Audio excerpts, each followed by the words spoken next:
I wanted to talk about the recent controversy around the bee lady of TikTok. And more broadly, I wanted to talk about this confusion online right now that being viral necessarily means you're a good person.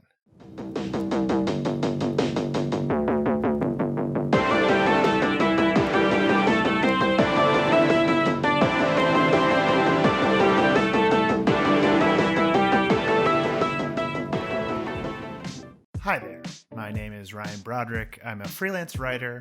I write a newsletter called Garbage Day, and I have a lot of thoughts about the internet. If you don't like what I have to say, I'm going to ask you not to tell me. I am very, very bad at handling criticism. Just close the tab and keep walking. I recently wrote an essay for my newsletter that seemed to really resonate with people, so I wanted to try to turn it into a YouTube video. If it's really bad, I'll never make another video again. And if it's really great, I'll act like I totally know what I'm doing and rise to Logan Paul levels of sociopathy. So this should be very exciting. Let's jump into it, shall we?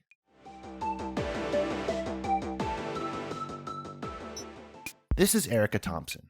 She runs a TikTok channel called Texas Bee Works, and she's very popular. She has 6 million followers on TikTok and 500,000 on Instagram. She posts videos of herself handling bees and writes vaguely environmentally friendly things like "Save the bees" and "Save the bees" and also "Save the bees."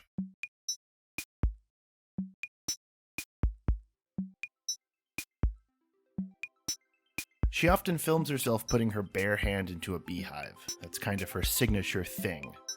Her content is perfect for modern social platforms. She's a pretty white lady doing bare minimum, I fucking love science style educational content with a cottagecore backdrop. She's blown up pretty fast. Her content is everywhere right now. Last fall, she did a video with the unofficial king of TikTok, Jason Derulo. Admittedly, it was pretty fun. Thompson made a mistake though. She started posting her videos to Twitter.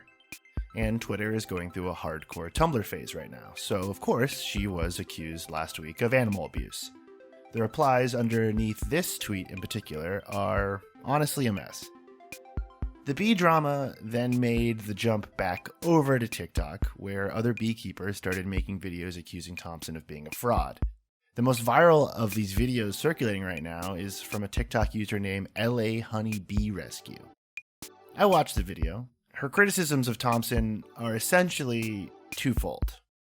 She's upset that Thompson is not using any kind of protective equipment while taking care of the bees, and she accuses Thompson of not doing any actual hive maintenance. Basically, she's saying that all of Thompson's videos have been carefully crafted to look glamorous, even though they're not accurate to how you should be taking care of bees. Of course, after making a call-out video about Thompson, then LA Honey Bee Rescue herself started getting roasted on Twitter for her own past videos of her storing bees in the back of a filthy car. There's also clips of her handling them without the equipment that she was expecting Thompson to wear in her own videos.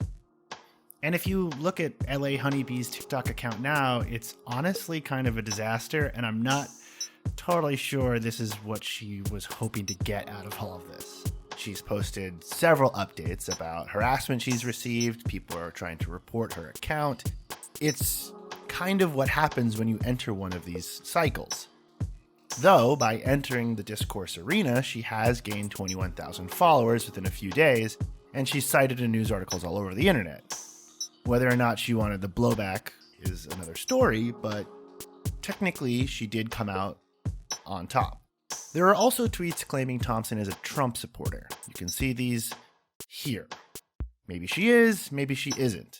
But she is a beekeeper from Texas and a professional influencer, so it's not like she's, an active part of the Democratic Socialists of America. Also, her posts about bees are basically just that. There's no politics involved. That said, though, it does seem like her bee content isn't particularly accurate either.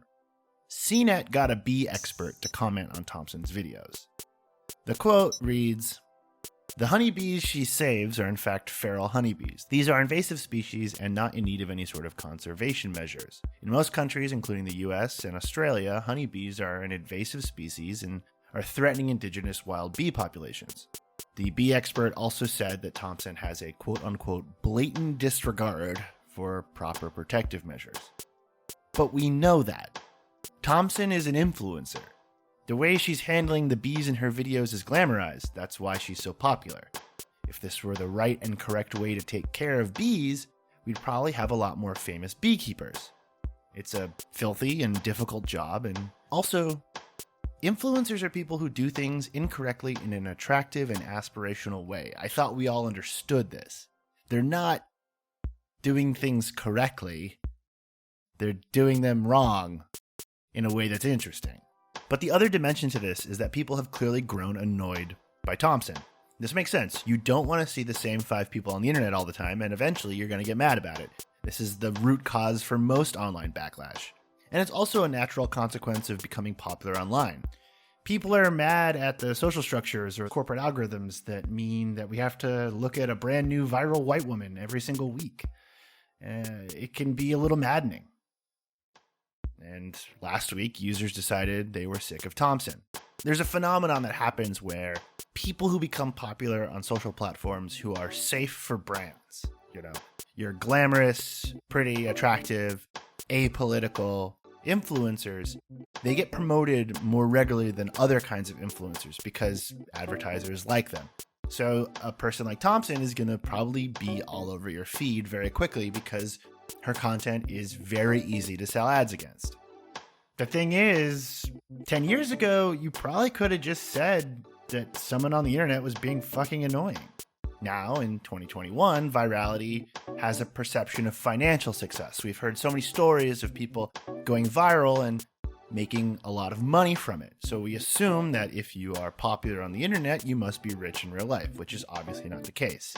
It gets even more complicated because in America, we equate financial success with morality. So instead of saying, I hate the bee woman, I don't want to look at the bee woman anymore, instead, users are desperate for a way to dismantle the viral person as a person, because they incorrectly think that if they attack that person's character, it will mean they're no longer financially successful or viral.